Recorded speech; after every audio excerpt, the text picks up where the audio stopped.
ಕರುನಾಡಿನಲ್ಲಿ ಮಹಾಮಳೆಯ ಅಬ್ಬರ ಮುಂದುವರಿತಾ ಇದೆ. ಗಾಳಿ ಸಹಿತ ಭಾರೀ ಮಳೆಗೆ ನೂರಾರು ಅವಾಂತರಗಳು ಸೃಷ್ಟಿಯಾಗಿದ್ದಾವೆ. ಈಗಾಗಲೇ ಚಿಕ್ಕಬಳ್ಳಾಪುರ ಜಿಲ್ಲೆಯಾದ್ಯಂತ ಧಾರಾಕಾರವಾಗಿ ಮಳೆ ಸುರಿದಿದೆ. ನೆನ್ನೆ ರಾತ್ರಿ ಕೂಡ ಬಿಟ್ಟು ಬಿಡದೆ ಸುರಿತಾ ಇರುವಂತಹ ಭಾರೀ ಮಳೆಗೆ ಅಲ್ಲಿ ಅವಾಂತರಗಳು ಸೃಷ್ಟಿಯಾಗಿರುವಂತದ್ದು. ಮಿಡ್ ನೈಟ್ ಸುರಿದಂತಹ ಮಳೆಗೆ ಅಲ್ಲೋಲ ಕಲ್ಲೋಲವೇ ಶುರುವಾಗಿದೆ. ಅಲ್ಲಿ ಕರುನಾಡಿನಲ್ಲಿ ಮುಂದುವರೆದಿದೆ ರಣಮಳೆ ಆರ್ಭಟ. ಗಾಳಿ ಸಹಿತ ಭಾರೀ ಮಳೆಗೆ ಅವಾಂತರಗಳು, ನೂರಾರು ಅವಾಂತರಗಳು ಸೃಷ್ಟಿಯಾಗಿರುವಂತದ್ದು. ಇದೀಗ ಬಿಟ್ಟು ಬಿಡದೆ ಸುರಿತಾ ಇರುವಂತಹ ಧಾರಾಕಾರ ಮಳೆಗೆ ಚಿಕ್ಕಬಳ್ಳಾಪುರ ಜಿಲ್ಲೆಯಾದ್ಯಂತ ಧಾರಾಕಾರವಾಗಿ ಮಳೆಯಾಗ್ತಾ ಇರುವಂತದ್ದು. ಈ ಹಿನ್ನೆಲೆಯಲ್ಲಿ ಮಿಡ್ ನೈಟ್ ಸುರಿದಂತಹ ಮಳೆಗೆ ಅಲ್ಲೋಲ ಕಲ್ಲೋಲವೇ ಸೃಷ್ಟಿಯಾಗಿದೆ. ಧಾರಾಕಾರ ಮಳೆಗೆ ಗೌರಿಬಿದನೂರು ಜನ ಹೈರಾಣಾಗಿದ್ದಾರೆ. ಇದೀಗ ಅಲ್ಲಿನ ಜನತೆಗೆ ಅವಾಂತರವೇ ಸೃಷ್ಟಿಯಾಗಿರುವಂತದ್ದು, ಅಲ್ಲೋಲ ಕಲ್ಲೋಲ ಸೃಷ್ಟಿಯಾಗಿದೆ. ಗೌರಿಬಿದನೂರು ಜನ ಹೈರಾಣಾಗಿರುವಂತದ್ದು. ಮುನೇಶ್ವರ ವಾರ್ಡ್ ಸಿಟಿ ಮಾರ್ಕೆಟ್ ಸಂಪೂರ್ಣವಾಗಿ ಜಲಾವೃತಗೊಂಡಿದೆ. ನೀವು ನೋಡ್ತಾ ಇರಬಹುದು ದೃಶ್ಯಗಳಲ್ಲಿ. ಮಾರ್ಕೆಟ್ ನಲ್ಲಿ ಯಾವ ರೀತಿ ಮಳೆಯಾಗಿದೆ ಅಂತ ಅಂದ್ರೆ, ಸಂಪೂರ್ಣವಾಗಿ ಅಲ್ಲಿರುವಂತಹ ತರಕಾರಿಗಳು ಮಳೆಯಿಂದಾಗಿ ಮುಚ್ಚೋಗಿರುವಂತದ್ದು, ಮಳೆ ನೀರಿನಲ್ಲಿ ಕೊಚ್ಚಿ ಹೋಗಿದ್ದಾವೆ. ಓಡಾಡೋದಕ್ಕೆ ಕಷ್ಟ ಆಗ್ತಾ ಇದೆ ಅಲ್ಲಿ ವ್ಯಾಪಾರಸ್ಥರು ಹಾಗೂ ಸಾರ್ವಜನಿಕರಿಗೆ. ಆ ಮಟ್ಟದಲ್ಲಿ ಜಲಾವೃತ ಆಗಿರುವಂತದ್ದು. ಮಾರ್ಕೆಟ್ ಹೈರಾಣಾಗಿದ್ದಾರೆ. ಇದರಿಂದ ಅಸ್ತವ್ಯಸ್ತ ಆಗೋಗಿದೆ ಅಲ್ಲಿ ಎಲ್ಲವೂ ಕೂಡ. ಧಾರಾಕಾರವಾಗಿ ಸುರಿದಂತ ಭಾರೀ ಮಳೆಗೆ ಈ ರೀತಿಯಾದಂತ ಅವಾಂತರಗಳು ಸೃಷ್ಟಿಯಾಗಿರುವಂತದ್ದು. ಪಾಪ ಮಾರೋದಕ್ಕೆ ಅಂತ ತರಕಾರಿನ ತಂದು ಮಾರ್ಕೆಟ್ ನಲ್ಲಿ ಇಟ್ಕೊಂಡಿರ್ತಾರೆ. ಆದ್ರೆ ಧಾರಾಕಾರವಾಗಿ ಬಂದಂತ ಭಾರೀ ಮಳೆಗೆ ಈ ರೀತಿಯಾದಂತ ಅವಾಂತರಗಳು ಸೃಷ್ಟಿಯಾಗಿದ್ದಾವೆ. ಧಾರಾಕಾರವಾಗಿ ಸುರಿತಾ ಇರುವಂತಹ ಭಾರೀ ಮಳೆಗೆ ಅವಾಂತರ ಸೃಷ್ಟಿಯಾಗ್ತಾ ಇರುವಂತದ್ದು. ಹಲವೆಡೆ ಧಾರಾಕಾರವಾಗಿ ಸುರಿದ ಭಾರೀ ಮಳೆಗೆ ಕೆಲವೊಂದಷ್ಟು ರೀತಿಯಲ್ಲಿ ಜನಜೀವನ ಕೂಡ ಅಸ್ತವ್ಯಸ್ತ ಆಗಿರುವಂತದ್ದು. ಆ ಒಂದು ಸಂದರ್ಭದಲ್ಲಿ ವಾಹನ ಸಂಚಾರ ಕೂಡ ಕಷ್ಟ ಆಗಿರುತ್ತೆ. ವಾಹನ ಸಂಚಾರವನ್ನ ಮಾಡೋದು ಕೂಡ ಕಷ್ಟ. ಜನಸಾಮಾನ್ಯರು ಓಡಾಡೋದು ಕಷ್ಟ. ಸಂಪೂರ್ಣವಾಗಿ ಅಲ್ಲಿನ ರಸ್ತೆಗಳು ಜಲಾವೃತಗೊಂಡಿರುತ್ತೆ. ಇಂತಹ ಸಂದರ್ಭದಲ್ಲಿ ಚಿಕ್ಕಬಳ್ಳಾಪುರದಲ್ಲಿ ಈ ರೀತಿಯಾದಂತ ಅವಘಡ ಸಂಭವಿಸಿರುವಂತದ್ದು. ಇದೀಗ ಹೈರಾಣಾಗಿದ್ದಾರೆ ಗೌರಿಬಿದನೂರಿನ ಜನರು ಕೂಡ. ರಣಮಳೆ ಆರ್ಭಟಕ್ಕೆ ಹೈರಾಣಾಗಿರುವಂತದ್ದು. ಮುನೇಶ್ವರ ವಾರ್ಡ್ ಸೇರಿ ಹಲವು ವಾರ್ಡ್ಗಳು ಸಂಪೂರ್ಣವಾಗಿ ಜಲಾವೃತಗೊಂಡಿದ್ದಾವೆ.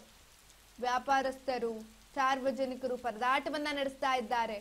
ಮಳೆ ಬಂದಂತ ಸಂದರ್ಭದಲ್ಲಿ ಓಡಾಡೋದಕ್ಕೆ ಕಷ್ಟ ಆಗ್ತಾ ಇದೆ. ಅಲ್ಲಿ ಅವರು ಅವರನ್ನ ಸುರಕ್ಷಿತವಾಗಿ ಇಟ್ಕೊಳ್ತಾರ ಅಥವಾ ತಂದಿರುವ ತರಕಾರಿ, ಹೂ, ಹಣ್ಣುಗಳನ್ನ ಸುರಕ್ಷಿತವಾಗಿ ಇಟ್ಕೊಂತಾವ ಮಾರ್ಕೆಟ್ ನಲ್ಲಿ? ಆ ರೀತಿಯಾಗಿ ರಣಚಂಡಿ ಮಳೆಗೆ ಅಂಗಡಿಗಳು ಕೂಡ, ಅಂಗಡಿ ಒಳಗಡೆ ಕೂಡ ನೀರು ನುಗ್ಗಿರುವಂತದ್ದು. ಇಂತಹ ಸಂದರ್ಭದಲ್ಲಿ ಏನ್ ಮಾಡ್ಬೇಕು ಅಂತ ಕೂಡ ಅವರಿಗೂ ಕೂಡ ತೋಚ್ತಾ ಇಲ್ಲ. ಇನ್ನು ಗೌರಿಬಿದನೂರಿನಲ್ಲಿ ಭಾರೀ ಮಳೆ ಆಗ್ತಾ ಇರೋದ್ರಿಂದ ಈ ರೀತಿಯಾದಂತ ಅವಾಂತರಗಳು ಸೃಷ್ಟಿಯಾಗಿರುವಂತದ್ದು. ಪೊಲೀಸ್ ಠಾಣೆ ಮುಂದಿನ ಅಂಡರ್ ಪಾಸ್ ನಲ್ಲೂ ಕೂಡ ಕಾರುಗಳು ಮುಳುಗಡೆ ಆಗಿರುವಂತದ್ದು. ಭಾರೀ ಮಳೆ ಸುರಿತಾ ಇರುವಂತಹ ಹಿನ್ನೆಲೆಯಲ್ಲಿ ಈ ರೀತಿಯಾದಂತ ಅವಾಂತರಗಳು ಸೃಷ್ಟಿಯಾಗ್ತಾ ಇದ್ದಾವೆ. ಅಬ್ಬರದ ಮಳೆಯಿಂದ ರಸ್ತೆಯಲ್ಲಿ ನೀರು ತುಂಬಿ ಹರಿತಾ ಇರುವಂತದ್ದು. ಜನಜೀವನ ಈಗಾಗಲೇ ಅಸ್ತವ್ಯಸ್ತ ಆಗಿದೆ. ರಸ್ತೆಯಲ್ಲಿ ಸಂಚರಿಸಲು ಜನರು ಪರದಾಟವನ್ನ ಮಾಡ್ತಿದ್ದಾರೆ. ಆತಂಕ ಸೃಷ್ಟಿಯಾಗಿದೆ. ಅಲ್ಲಿ ನಗರದ ಮಾರ್ಕೆಟ್ ಒಳಗಡೆ ನೀರು ತುಂಬಿರುವಂತದ್ದು. ಧಾರಾಕಾರವಾಗಿ ಸುರಿದಂತಹ ಭಾರೀ ಮಳೆಗೆ ಈ ರೀತಿಯಾದಂತಹ ಅವಾಂತರಗಳು ಸೃಷ್ಟಿಯಾಗಿದ್ದಾವೆ. ಪೊಲೀಸ್ ಠಾಣೆ ಮುಂದಿನ ಅಂಡರ್ ಪಾಸ್ ನಲ್ಲೂ ಕೂಡ ನೀರು ನಿಂತಿರೋದ್ರಿಂದ ಕಾರು ಕೂಡ ಮುಳುಗಡೆಯಾಗಿದೆ. ಅಲ್ಲಿ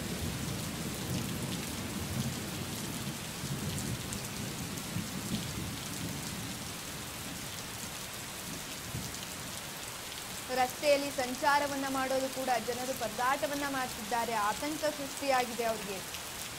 ಧಾರಾಕಾರವಾಗಿ ಸುರಿದಂತಹ ಭಾರೀ ಮಳೆಗೆ ಈ ರೀತಿಯಾದಂತಹ ಅವಾಂತರ ಸೃಷ್ಟಿಯಾಗಿರುವಂತದ್ದು.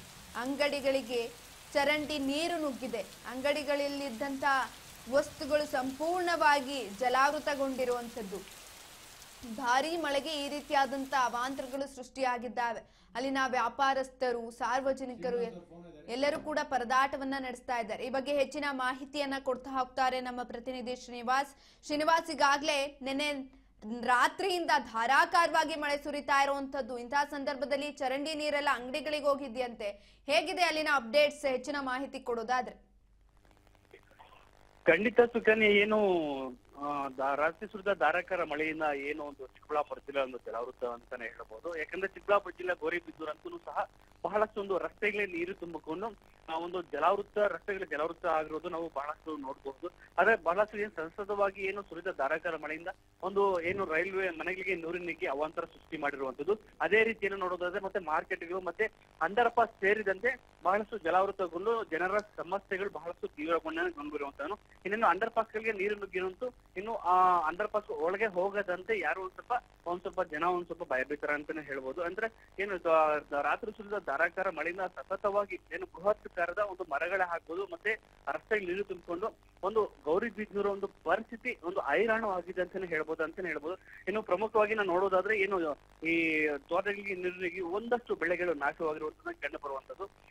ಏನು ಈ ಸತತ ಧಾರಾಕಾರ ಮಳೆಯಿಂದ ಒಂದು ರೈತರಿಗೆ ಬಹಳಷ್ಟು ಒಂದ್ ಸ್ವಲ್ಪ ನಷ್ಟವನ್ನು ಉಂಟು ಮಾಡೋದಂತಾನೆ ಹೇಳ್ಬೋದಾಗಿದೆ. ಒಂದು ಜನರ ಒಂದು ಸಮಸ್ಯೆ ಅಂದ್ರೆ ರೈತರಿಂದ ಒಂದು ಮಾರ್ಕೆಟ್ ಆಗ್ಬೋದು, ರಸ್ತೆಗಳಾಗ್ಬೋದು, ಮತ್ತೆ ಪ್ರಮುಖ ಬೀದಿಗಳಲ್ಲೂ ಸಹ ಒಂದು ನೀರಿನಲ್ಲಿ ರಸ್ತೆ ತುಂಬಿಕೊಂಡು ಸಾರ್ವಜನಿಕರ ಒಂದು ಸಮಸ್ಯೆಗಳು ಬಹಳಷ್ಟು ಒಂದು ಚಾಲ್ಚಲ್ ಅಂತಾನೆ ಹೇಳೋದಾಗಿದೆ.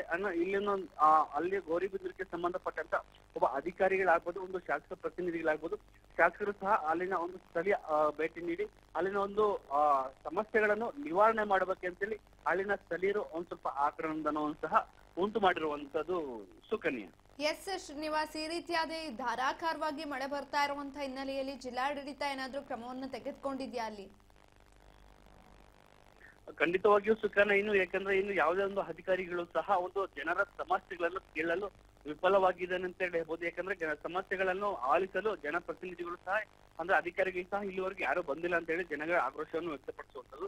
ಅಂದ್ರೆ ಒಂದು ಅವೈಜ್ಞಾನಿಕ ಒಂದು ರಸ್ತೆಗಳು ಮತ್ತೆ ಒಂದು ಚರಂಡಿಗಳ ಒಂದು ಇದರಿಂದ ಮನೆಗಳಿಗೆ ನೀರು ನುಗ್ಗಿ ಅಲ್ಲಿರುವಂತಹ ಒಂದು ಸಾರ್ವಜನಿಕರು ಬಹಳಷ್ಟು ಒಂದು ತೊಂದರೆಗೆ ಈಡಾಗಿರುವಂತಾನೆ ಹೇಳಬಹುದು. ಇಲ್ಲಿವರೆಗೂ ಸಹ ಯಾವೊಬ್ಬ ಅಧಿಕಾರಿಯಾಗ್ಲಿ ಯಾವೊಬ್ಬ ಸ್ಥಳೀಯ ಶಾಸಕರು ಅಲ್ಲಿವರೆಗೂ ಅಲ್ಲಿನ ಸ್ಥಳೀಯ ಸಮಸ್ಯೆಗಳ ಬಗ್ಗೆ ಇಲ್ಲಿವರೆಗೂ ಗಮನ ಕೊಟ್ಟಿಲ್ಲ.